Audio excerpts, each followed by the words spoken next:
Hello, multivariable calculus students. This is Mr. Johnson, and this is section 12.2, which is on iterated integrals. And we just did a little bit of a study here on the Riemann sums and being able to approximate these double integrals. So now what I'm going to do is show you kind of the first stage of calculating the double integrals using the fundamental theorem of calculus.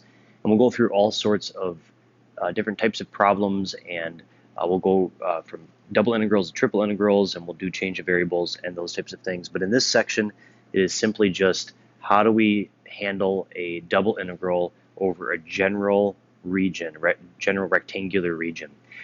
As a quick review, the fundamental theorem of calculus says that we have a definite integral from a to b of some function f of x dx, and it is equal to the antiderivative. Oftentimes textbooks will call that a capital F, of the upper limit minus the lower limit.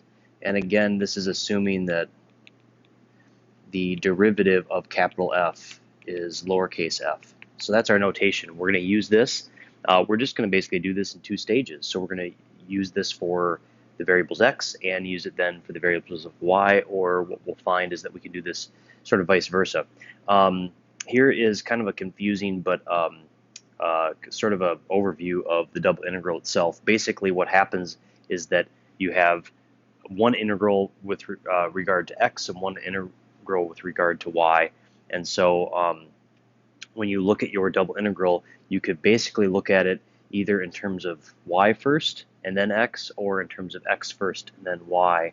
And essentially what we're going to do is the fundamental theorem with regard to a variable while keeping the other one constant, and then we're going to switch that around. So it's probably best to see this through an example. What I'm going to do is the same problem, just both ways, and essentially in a very, very informal way. I'm going to try to convince you that it doesn't matter which order we use. So in this case, what I'm going to do is take a look at this very first inside integral right here in terms of y. Now remember, when we did derivatives and we had the partial with respect to, let's say, y, then x was held constant. Well, the same thing applies here. So if we're going to do an antiderivative in terms of y, we're going to hold x constant, and this is going to take just a little bit of practice for you because we've done plenty of derivatives of functions of multiple variables, but we haven't done antiderivatives. So when we look at antiderivatives, for example, in this case, we have the function x squared y, so we're going to look at the antiderivative of that. Just pretend like x squared is a number, okay? Leave it as any number. If we do the antiderivative of y with respect to y, we get 1/2 y squared.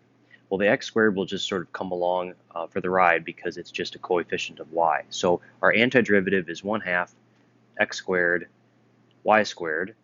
Now, if you want to double check, if you take the derivative of this with respect to y, you get the original. Okay, so that's one way you can double check that. And again, you'll get the hang of this as we practice. All right, we're going to integrate this from y equal to 1 to 2, and it's really helpful, especially on the first integral that you do, to label it so that you know which variable it pertains to. So when I look at what I have in brackets in the problem here, my integral dy, or my variable of integration dy, is connected to that innermost integral, while x is going to be connected to the outermost integral. So when you look at your variables, just keep track of them because it's really easy to get confused, especially once we transition to 3 integrals. Okay, so what we have then is y equal to 2, so we simply just substitute that in for y. We square it and divide by 2, so we get 2x squared minus, so we're just doing the fundamental theorem here, upper, plug that in, minus lower, plug that in. So if I plug in 1 for y, I get 1/2 x squared, and that's a grand total of 3/2 x squared, and that concludes the innermost integral. So we did the integral with respect to y, and now what we'll do is just the next one. I'm just going to rewrite this. So we have the integral 0 to 3 of the integrand is 3/2 x squared dx, and if you think about it, this is exactly what you've done for a couple years now in calculus. You're just going to do the antiderivative. So you add a power, which means it's x cubed, divided by that power, so we get 1/2 x cubed, and we're evaluating from 0 to 3. You can certainly put x is equal to 0 and x is equal to 3, but we are down to one variable, which means that I'm not too concerned about keeping track of things. There's only one thing that I can do, and we get 27 over 2. Now what is this? Well, if you were to graph this surface, and technically this surface would be something like z equals x squared y. If you were to graph that and you were to project down from the surface to the xy plane, you have this little rectangular region. I'll draw it out here. So x is going to go from 0 to 3, and y goes from 1 to 2. So you have this rectangular region right here that would project up to your surface if this was the xy plane, and you just found the volume from the surface, z equals x squared y, down to that little rectangle there. Okay, now just to informally convince you that the order does not matter. So if we were to, instead of integrating with respect to y first, if we integrated with respect to x first, the antiderivative of x squared y would be 1/3 x cubed y. Remember, y is held constant, and we're evaluating this from x equal to 0 to 3. That gives us, let's see, 27 over 3. That's just going to be 9y. And that's it, because x equal to 0 is the lower limit. And then we would, let's see, I'll rewrite this again. So we have this. Okay, so then we're going to do the antiderivative with respect to y. So we get 9/2 y squared, and we're going to evaluate from 1 to 2. So we have 2 squared over 2 is, actually, you know what I'll do is I'll leave this as 36 over 2, because we'll have to combine our fractions here. If y is 1, then I have just 9/2. And we get the same answer, 27 over 2. So again, the order does not matter with regard to what you're going to get as a final answer. What we will find is that the order is going to sometimes matter just in terms of difficulty, and I'll show you examples of that later.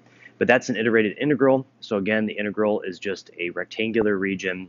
We'll deal with more complex ones later, but in this section, this is really all it is, just trying to get the hang of this antiderivative with partial partial variables. And so that's our first look at it. Let's look at the next example. All right, with this one, we actually did this in, let's see here, whoops, sorry.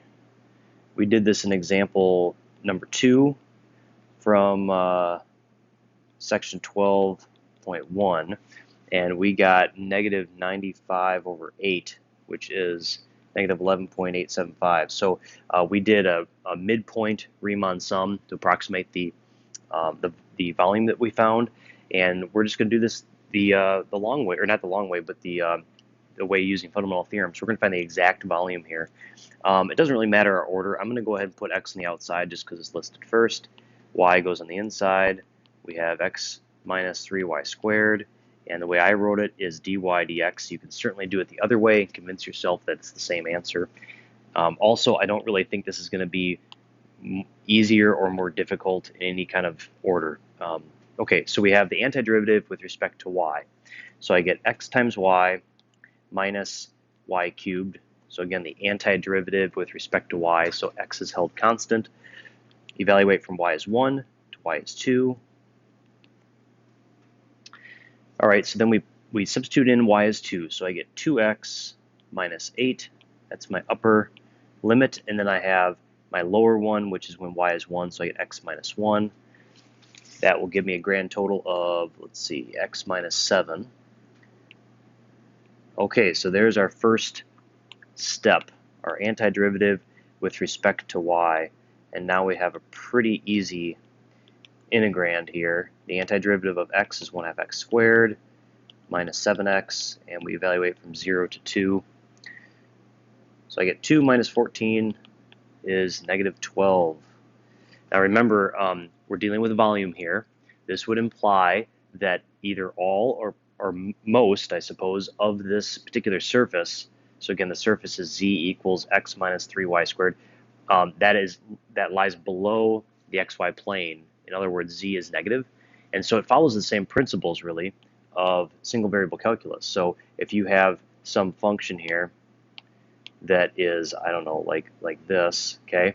And if you were to total up areas, let's say this area from here to here is 4, and this one is 3, and this one is 2, let's just say, and you're going to kind of end it here. Let's say we're going from A to B. So if you were to integrate this function, let's say this is f of x, 4 is positive contributions to the area because it's above the x-axis, but 3 is negative contributions because it's below. Whoops, sorry. And then 2 would be positive contributions, and that would be above. So remember, area, or in our case here with double integrals, volume, it's positive, but it depends on the type of contribution it has to the overall problem based on where it is in our case, space, or in single variable calculus where it would be on the plane itself. So the fact that we got negative 12 just implies that we have that we have much of that volume, if not all of it, below the xy plane given the region. So anyway, you can also see that our estimate with the midpoint Riemann sum was actually really close. Okay, our theorem here in our notes is Fubini's theorem, which basically just says that if you change the order, as I've mentioned a number of times now, it will be the same double integral, same volume. One key element here is that the order definitely can matter. Sometimes I will give you problems, or you will see problems where the order that it's written in is impossible to calculate. And so you have to be really careful about this. You have to make sure that you change the order in order to actually calculate this, okay? Other times it doesn't matter at all. So for example, let's take a look at 3. I'm going to calculate this. Oh, by the way, when you see a rectangular region written in this form, this is going to pertain to x and then y. So x is between 1 and 2, and y is between 0 and pi. Okay, so I'm going to go ahead and just write this as I did the last problem, as I see it here, where I just use x as the outer integral and then y as the inner integral. Okay, so we have our particular integrand. I have dy dx, and we need to do the antiderivative. Now, there's 2 reasons I want to do it this way. Number 1, I want to review with you integration by parts. Number 2, I want to convince you that the order can make things easier or more difficult. So I'm just going to look at, I'm going to sort of simplify the whole process here. I'm just looking at the innermost integral. I'm going to eliminate the limits right now, okay? This would be integration by parts. Now, you can't necessarily avoid integration by parts or u subs or anything you don't really like much. You may have to use this, but in this particular case, if we were really stubborn, we wanted to go this route, we would have to use integration by parts. And I'm going to show you how we can avoid that, but I do want to quickly review it, okay? So integration by parts is where we have kind of 2 substitute values. We have to represent the entire integral with u and dv. The formula for integration by parts is the integral of u dv equal to uv minus the integral of v du. So I'm going to try to assign uv for all of this right here. Now with my u value, and keep in mind this is with respect to y, which makes things a little bit complicated just because we have extra stuff in there. But I'm going to let my polynomial there, y, be u. I'm going to let my dv be everything else. Usually with trigonometry, you want trig to be your dv, just because otherwise it's going to kind of complicate the process a little bit. Okay, the derivative of y is obviously just 1 dy. The antiderivative of this is complicated because it's a u sub, which I'm going to try to get you guys to sort of go away from when it comes to something like this. I want you to try to just think through this. We know the antiderivative of sine is negative cosine, but inside of here we have this scale factor of x, because remember x is a number. So the antiderivative is actually negative 1 over x cosine of xy. And if you need to convince yourself using a u sub, you can. I will not right now just because of time. Okay, so if this is going to be my integration by parts setup, then what we get by our formula is uv, which is going to be negative y over x cosine of xy minus the integral of v du. Okay, so it looks still relatively complex. So what I've done is I have this at least written like that in integration by parts formula. So if we think back to basically what we did in the dv to v, where we had that kind of scale factor, we're going to do the same thing here. So when we do the antiderivative of cosine, for example, we're going to have to multiply by 1 over x because it's sort of like the opposite chain rule, if you want to call it that. We also have a minus negative, so that's going to be a plus. And the antiderivative of cosine is, of course, just positive sign. Okay, so what the antiderivative of this is going to be 1 over x squared, because remember we take that factor out again, and then we get sine of xy. And ultimately, all of this, if we go back up to the original, is going to be evaluated from 0 to pi.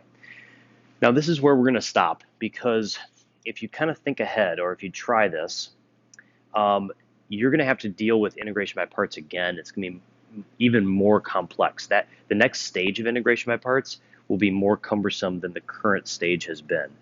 Clearly, this method is difficult. Doesn't mean this isn't the one we have to use, but it certainly means that if we're sitting here thinking about this style right now of anti-differentiation, we think to ourselves, okay, there might be an easier way here. I hope there's an easier way. So let's take and switch our limits and see if it's easier the other way. Remember, your integrand stays. All you're doing here is you're switching the order of integration. So we're going to tackle the antiderivative of x first. Now, similar to what we were just talking about with the dv back to v and that hidden u sub, we're going to deal with the same thing here, except remember y is a number. So I don't really care about y right now. I'm just going to include it. But when I do the antiderivative of sine, I get negative cosine, but I do have to multiply by 1 over y because of that kind of anti-chain rule idea that we just talked about. So I'm going to write this out. You don't need to necessarily write it the long way. Whoops, sorry, hold on, there's a negative. So we have negative y times 1 over y, again, that's because of the antiderivative of cosine of xy. Now, this clearly simplifies to negative cosine of xy, and you can see immediately that the whole problem looks easier because all of a sudden you don't have that multiple variable setup. So I have x equal to 1, x equal to 2, and I get negative cosine of 2y plus cosine of 1y. And all of a sudden it just feels better, doesn't it? It is much simpler to deal with. There's just that single variable. We can integrate those separately. So here's what we have. We have the integral from 0 to pi of negative cosine of 2y plus cosine of positive y dy. All right. As we do the antiderivative, there's, again, you'll see this as a strong pattern through this. We do have that u sub that's sort of hidden here. The antiderivative would have to be multiplied by 1/2. So again, if you need to convince yourself, go ahead and do a u sub. I won't in this video. Our antiderivative is negative 1/2 sine of 2y plus sine of y, and then of course we're going to integrate from 0 to pi. This is probably quite unsatisfying, but sine of pi is 0, sine of 0 is 0, so the whole thing turns out to be 0. So there is no volume that is accumulated over this interval. But you can see, obviously, that one method is certainly easier than the other. Okay, let's move on to the next problem. All right, this is another example that we did using, I believe it was the upper right corner Riemann sum. It was back in example 1. It was the very first problem we did. I think we got, I don't even remember exactly, we got something really, really low because remember all of that space that was underneath the surface that didn't get accumulated by the volumes. I think we got in the mid-30s, something like that. Anyway, we're going to just go ahead and do this problem. Keep in mind that if the problem is written as it is here in the directions, you do need to solve for y, solve for z, so that you can set up your integrand. All right, so I'm going to go ahead. I don't think the order is going to matter here at all. I'm going to go from 0 to 2 and 0 to 2, and I have 16 minus x squared minus 2y squared, and I just have dx dy. You could certainly mix it up. I don't think you're going to find that it saves you any time or takes any longer. Okay, so I have the antiderivative with respect to x first. So 16x minus 1/3 x cubed minus 2y squared x. Remember, y is held constant in that one. X goes from 0 to 2. Okay, so then I have, let's see, that's going to be 32 minus 8/3 minus 4y squared. It's going to probably pay off to simplify this. So 32 is going to be 96/3 minus 8/3. That's going to be 8 over 3 minus 4y squared. Okay, so that's our first step. I'll just go ahead and rewrite the integral that we're dealing with now. 88 over 3 minus 4y squared dy. Okay, antiderivative, 88 thirds, whoops, y minus 4 thirds y cubed from 0 to 2. So 2 times 88 will be 176 over 3 minus 32 over 3, and that gives us a grand total of 144 over 3, which is 48. So there we go. That's going to be our actual value. And if you go back to section 12.1 and look at that example, there's that little diagram at the bottom of the page that shows that if you were to do more columns rather than just the 4 columns we did, you continue to get closer and closer and closer. And I think the last one that's shown on that diagram is maybe 44 or something like that. So we do get closer and closer. The actual volume is 48. Okay, let's do example 5. This one's actually pretty fast.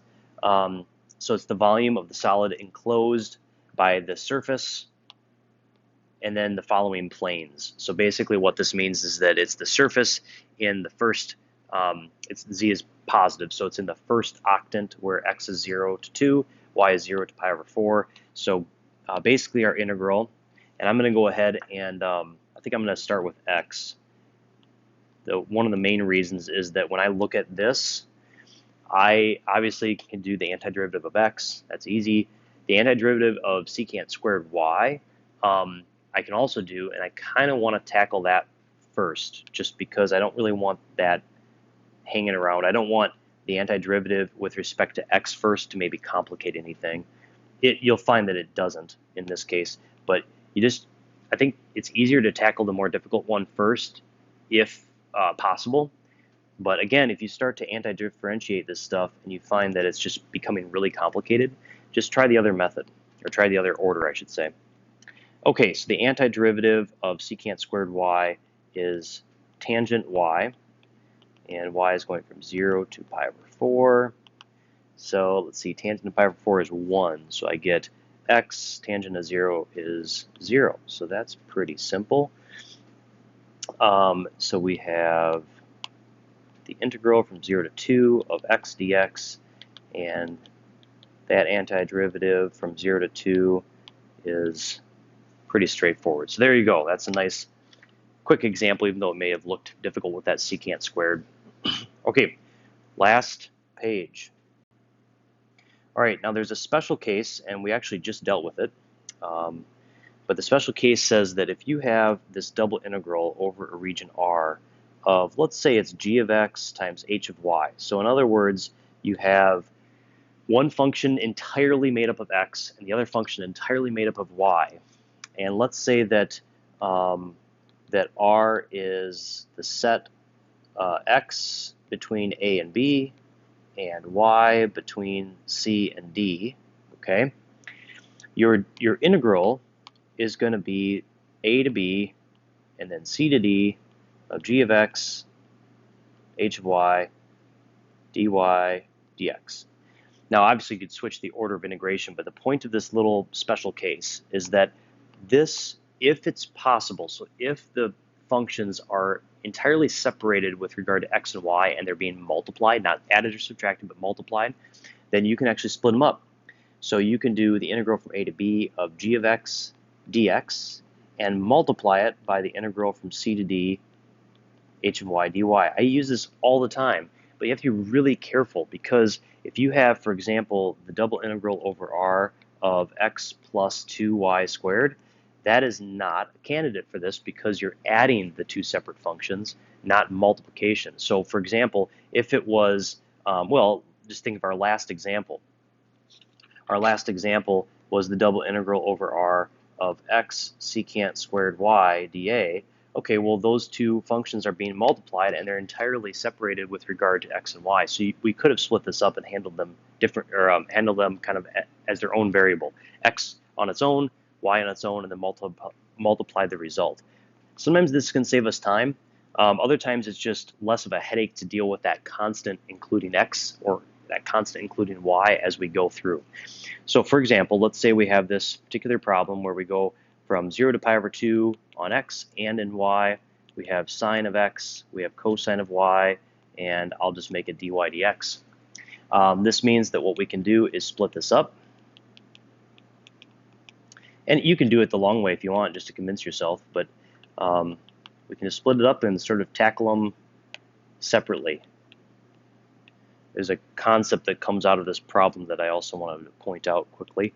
But anyway, so we have the antiderivative is negative cosine x from 0 to pi over 2. Cosine of pi over 2 is 0, so I get 0 plus 1.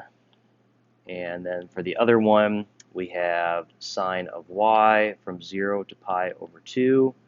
That gives me 1 minus 0. So I end up getting 1 for each, and obviously I'm just multiplying these, so I get a grand total of 1 times 1, which is 1. Okay, as a quick side note, and I use this concept all the time, when you integrate, because we're going to do a lot of integrations with cosine and sine, so when you integrate, let's say it's just sine, okay? So we're looking at sine. When we find the area, I'll go ahead and highlight it. So when you find the area here, or any of the other spots that are identical to that, those areas are 2. They're always 2. And that's true for cosine as well. So in a problem like this, I try to get you all to jump to the conclusion before doing fundamental theorem, just to save us time, basically. So let's just take, for example, this one. Okay, so cosine is this. Okay, and we just integrated from 0 to pi over 2, which is here, and that is this area right there. Now remember, cosine, kind of continues like this, okay? So if we think about it as all of this area is 2, just by definition, we just did half of it. I know my picture is kind of awful, I'm sorry. But anyway, we just did half of it, okay? So we should know that not only is this equal to 1, but we also know the other one is equal to 1 for the same reason. So we can use those pictures to help us sort of just speed up the process. Okay? All right, that does it for section 12.2. Thank you.